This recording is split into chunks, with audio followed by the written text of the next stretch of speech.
বিনা দোষে কারাগারে কাটাতে হয়েছে ৩টি বছর।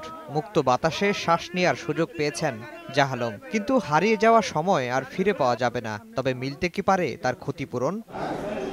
সুপ্রিম কোর্টের সিনিয়র আইনজীবীরা বলছেন, যাদের গাফিলতিতে এ ধরনের ঘটনা ঘটেছে তাদেরকে পেতে হবে দণ্ড।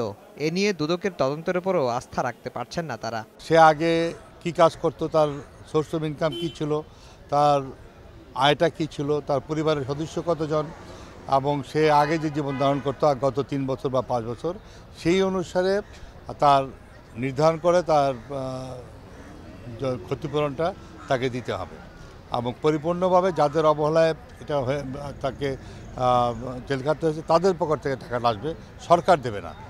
দুদকের অপরাধের তদন্ত করতে পারে না, এই জন্য জুডিশিয়াল ইনকোয়ারি হওয়া প্রয়োজন। যারা এই কাজ করেছে তাদের শাস্তি হওয়া উচিত, এবং এই লোকটা যাতে ভবিষ্যতে বেঁচে থাকতে পারে সেই জন্য তাকে অন্তত সরকারের কোষাগার থেকে একটি বড় ধরনের আর্থিক সাহায্য সহযোগিতা করা দরকার।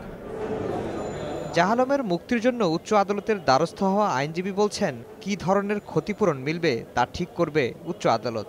জাহালমের মামলার ক্ষেত্রে কিন্তু যে ক্ষতিপূরণ যেটা, সেটি আদালত দেখবেন আসলে যে কর্তৃপক্ষের অবহেলা কতটা ছিল, কিভাবে সে জড়িয়েছে, এই সবগুলো বিষয়ে দেখে তারপরে ক্ষতিপূরণ নির্ধারণ করবেন।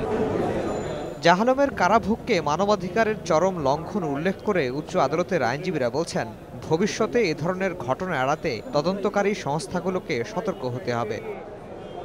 আফজাল হোসেন, সময় সংবাদ, ঢাকা।